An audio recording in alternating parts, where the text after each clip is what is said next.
வங்கதேசத்தின் இடைக்கால அரசின் தலைமை ஆலோசகர் முகமது யூனிஸ் தொலைபேசி வாயிலாக பிரதமர் நரேந்திர மோடியுடன் பேசியிருக்கிறார். வங்கதேசத்தில் உள்ள இந்துக்கள் உட்பட அனைத்து சிறுபான்மையினரது பாதுகாப்பு உறுதி செய்யப்படும் என யூனிஸ் பிரதமர் மோடியிடம் உறுதியளித்திருக்கிறார். அண்மை செய்தியாக பார்க்கிறோம்.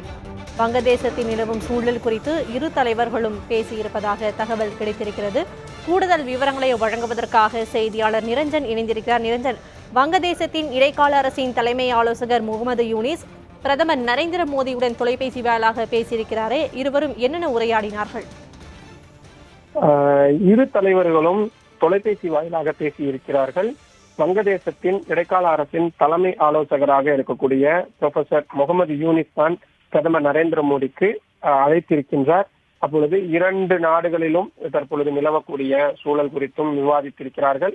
வங்கதேசத்தில் தற்பொழுது நிலவி வரக்கூடிய சூழல் குறித்தும் இரு தலைவர்களும் பேசியிருக்கின்றார்கள்.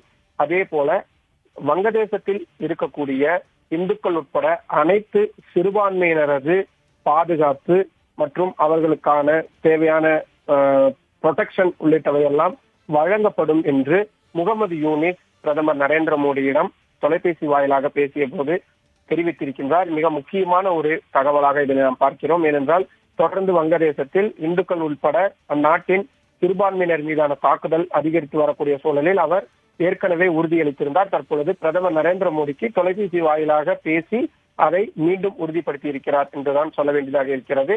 அதே போல வங்கதேசத்தில் நிலவும் சூழல் குறித்து இருவரும் பேசியுள்ள நிலையில் ஜனநாயகம், அமைதியான மற்றும் முற்போக்கான வங்கதேசத்திற்கு இந்தியாவின் ஆதரவு தங்களுக்கு வேண்டும் என்றும் முகமது யூனிஸ் தற்பொழுது வலியுறுத்தி இருக்கின்றார். மிக முக்கியமான ஒரு அடுத்த கட்ட நகர்வாக இதனை நாம் பார்க்க வேண்டியதாக இருக்கிறது. இந்தியாவில் தொடர்ந்து வங்கதேசத்தில் நிலவும் குறிப்பாக அங்கு இருக்கக்கூடிய இந்துக்கள் உட்பட சிறுபான்மையினர் தாக்கப்படுவது குறித்த பல்வேறு போராட்டங்கள் என்பது நடத்தப்பட்டு வரும் நிலையில் அரசுக்கும் பல்வேறு தரப்பிலிருந்தும் அழுத்தங்கள் கொடுக்கப்பட்டு வருகிறது.